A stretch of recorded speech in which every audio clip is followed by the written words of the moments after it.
Sir ఉద్యోగస్తులు కూడా మాకు జీతాలు పెంచాలంటూ ఆటో కాంట్రాక్ట్ ఉద్యోగులు అలాగే అంగన్వాడీ ఉద్యోగులు కూడా ధర్నాలు చేస్తున్నారు. అవునండి, పెంచాలి కదండి జీతాలు. ఏ గవర్నమెంట్లో న్యాయం జరగట్లేదు, ఉద్యోగస్తులకి న్యాయం చేయాలి కదా. మరి ఇలా ధర్నాలు చేయడం వల్ల మరి కూటమి ప్రభుత్వం పైన వ్యతిరేకత వచ్చే అవకాశం ఉంటుంది? ఖచ్చితంగా ఉంటుందండి. అంటే ఇచ్చిన హామీలు నెరవేర్చట్లేదుగా. అదేదో చెప్పకుండా ఉంటే జనాలు ఎవరికి ఇష్టమో వాళ్ళకి ఓటేసేవాళ్ళు. ఇచ్చిన హామీలు నెరవేర్చకుండా ఉండి అయ్యో గాలి మాటలు చెప్పి గాలి కబుర్లు. ఇప్పుడు పిల్లలు ఉన్నారు, చాలా ఇబ్బంది పడుతున్నారు. వాళ్ళకి ఫీజు రియంబర్స్మెంట్ లేక వాళ్ళు నానా అవస్థలు పడుతున్నారు.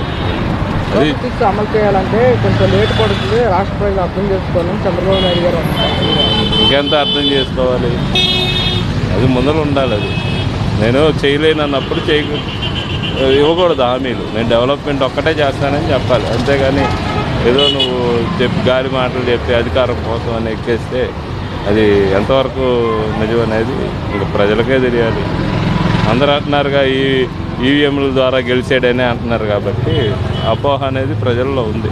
అది పోగొట్టుకోవాలంటే ఈయన ఇచ్చిన హామీలు నెరవేర్చాలి. హామీలో ఇంప్లిమెంట్ చేయడానికి రాష్ట్ర ఖజానా ఖాళీగా ఉంది, ఆర్థికంగా ముందు తెలియదు రాష్ట్ర ఖజానా ఖాళీగా ఉందని. మరి ఆయన ఎలా చేశాడు, ఈయన ఎందుకు చేయలేదు?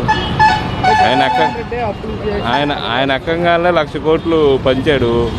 మరి నువ్వు ఎక్కంగానే ఎందుకు పంచాడు ₹1 కూడా? అది కదా. జగన్మోహన్ రెడ్డి ఇచ్చాడు, అప్పులు చేసి ఇచ్చాడు పథకాలు. అప్పులు ఏ రాష్ట్రమైనా చేస్తుంది, అప్పులు లేకుండా ఏ రాష్ట్రం లేదు. చూపించండి ఏ దేశంలో అప్పులు లేదు. మరి అంతకుముందు కేంద్ర గవర్నమెంట్లో కూడా కాంగ్రెస్లో అప్పులు తక్కువ, ఇప్పుడు మోడీ వచ్చినాక అప్పులు ఎక్కువైనాయి కదా. అప్పులు లేనిదే ఏ రాష్ట్రాన్ని నడపలేడు అవడం. ఫీజు రివర్స్మెంట్ చూస్తే కనుక మొన్న యోధ్పూర్ అని చెప్పేసి వైసీపీ వాళ్ళు విద్యార్థుల తరఫున ధర్నా చేయడం జరిగింది. గత ప్రభుత్వం మేము అన్ని విధాలుగా విద్యార్థులను ఆదుకున్నాము, కూటమి ప్రభుత్వం ఎలాంటి న్యాయం చేస్తుంది? మీరే మా పాపకే చూస్తే 4 సంవత్సరాలు ఫీజు రియంబర్స్మెంట్ది 1.5 సంవత్సరం వచ్చింది.